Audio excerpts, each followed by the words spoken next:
साम्राज्य सामान्यांचा असामान्य आवाज। भारत हा कृषी प्रधान देश आहे। शेती आणि शेतकऱ्यांवरच देशाची प्रगती अवलंबून आहे। आज बदलत्या हवामानाचा आणि भूपर्यावरणाचा मोठा फटका शेतीला बसतोय।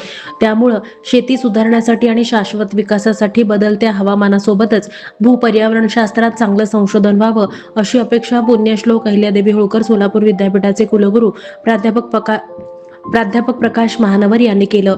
विद्यापीठातील भूशास्त्र संकुलाच्या वतीनं PM उषा अंतर्गत शाश्वत विकासासाठी हवामान बदल आणि भूपर्यावरणीय नवकल्पना या विषयावर 2 दिवसीय आयोजित राष्ट्रीय चर्चासत्राचं उद्घाटन कुलगुरू प्राध्यापक महानवर यांच्या हस्ते झालं। यावेळी ते बोलत होते। यावेळी व्यासपीठावर सावित्रीबाई फुले पुणे विद्यापीठाचे माजी विभाग प्रमुख डॉक्टर प्रवीण सप्तर्षी, भूगर्भशास्त्र विभाग प्रमुख डॉक्टर धवल कुलकर्णी यांची प्रमुख उपस्थिती होती। भूशास्त्र संकुलाचे संचालक डॉक्टर विनायक धुळप यांनी कार्यक्रमाचं प्रास्ताविक करून चर्चासत्राची माहिती दिली।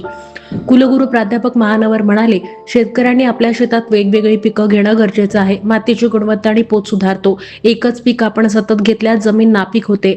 चांगल्या हवामानासाठी आणि संतुलित पर्यावरणासाठी मोठ्या प्रमाणात वृक्षांची लागवड आणि संवर्धन होणं आवश्यक आहे। सर्वांनी काम करणं आवश्यक असल्याचं कुलगुरू प्राध्यापक महानवर यांनी सांगितलं। डॉक्टर प्रवीण सप्तर्षी यांनी वातावरण कसं बदलतं याची माहिती दिली। पर्यावरणाचा समतोल राखण्यासाठी शाश्वत उपाययोजना करणं महत्त्वाचं असल्याचं त्यांनी सांगितलं।